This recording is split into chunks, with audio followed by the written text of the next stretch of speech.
Shalom, selamat pagi Bapak Ibu yang terkasih dalam Tuhan, Jemaat GSPDI Philadelphia Tapos.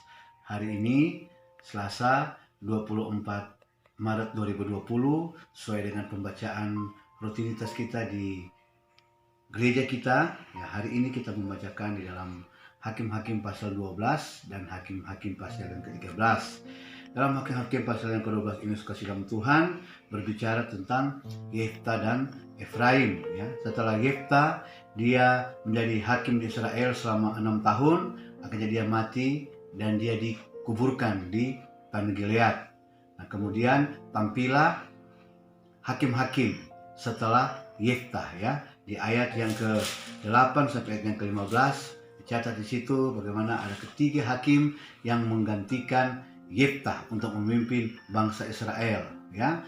Di situ ada Ebzan dari Bethlehem, ada Hakim Elon orang Zebulon, dan Abdon orang Piraton.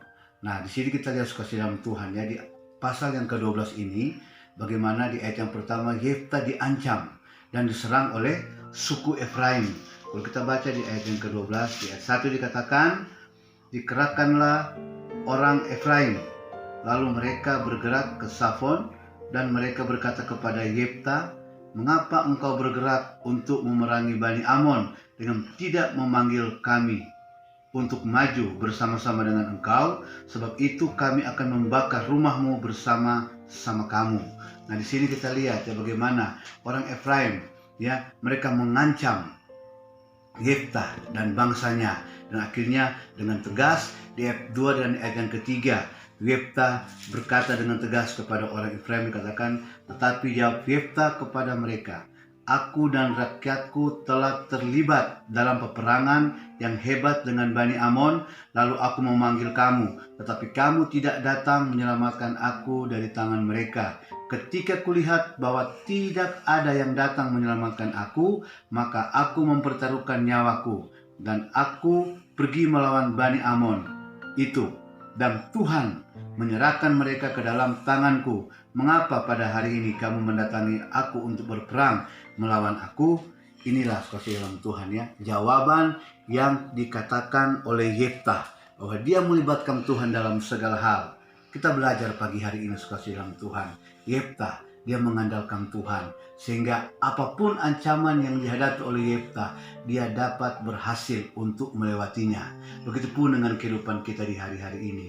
Kita sementara menjalani masa-masa sulit, masa-masa yang menakutkan, masa-masa yang mengkhawatirkan dengan virus-virus corona yang sementara viral, kasih dalam Tuhan. Tapi kita tetap percaya, kalau kita tetap mengandalkan Tuhan, maka segala apapun dapat kita lewati. Tetap kita berdoa supaya kita tetap tenang, kita tetap ada kedamaian untuk kita berdoa untuk keselamatan kita dan bangsa dan negara kita.